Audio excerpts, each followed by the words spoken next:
నమస్కారం friends, welcome to our channel. ఈ రోజు మనం రామ్ చరణ్ హీరోగా బుచ్చిబాబు సనా దర్శకత్వంలో తెరకెక్కిన భారీ పాన్ ఇండియా మూవీ పెద్ది గురించి మాట్లాడుకుందాం. ముందుగా సినిమా గురించి ఒక్క మాటలో చెప్పాలంటే ఇది పూర్తిగా రామ్ చరణ్ షో అని చెప్పొచ్చు. గ్రామీణ నేపథ్యంలో సాగే ఈ కథలో ఎమోషన్స్, యాక్షన్, స్పోర్ట్స్, డ్రామా అన్ని మంచి మిక్స్ లో ఉన్నాయి. సినిమా ప్రారంభం నుంచే ప్రేక్షకులను కథలోకి తీసుకెళ్లే ప్రయత్నం చేసింది.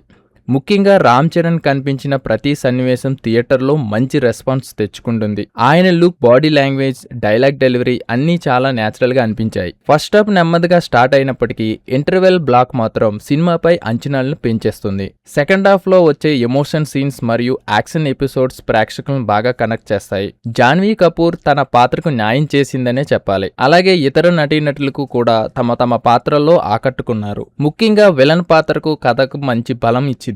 టెక్నికల్ గా చూస్తే సినిమాటోగ్రఫీ అద్భుతంగా ఉంది. గ్రామీణ వాతావరణాన్ని చాలా అందంగా చూపించారు. ఇక ఏఆర్ రెహమాన్ బ్యాక్గ్రౌండ్ మ్యూజిక్ కొన్ని సీన్లు మరింత ఎలివేట్ చేసింది. అయితే కొన్ని చోట్ల కథ ఊహించగలిగే విధంగా ఉండటం, కొంచెం లాగ్ అనిపించే సన్నివేశాలు మైనస్ అని చెప్పొచ్చు. మొత్తంగా చూస్తే పెద్ది ఒక emotional mass entertainer. Ram Charan అభిమానులకు ఈ సినిమా మంచి ట్రీట్ అని చెప్పొచ్చు. మీరు సినిమా చూసుంటే మీ అభిప్రాయం కామెంట్స్ లో చెప్పండి. వీడియో నచ్చితే లైక్ చేయండి, అలాగే షేర్ చేయండి. ఛానల్ను సబ్స్క్రైబ్ చేసుకోవడం మాత్రం మర్చిపోవద్దు. Thank you for watching.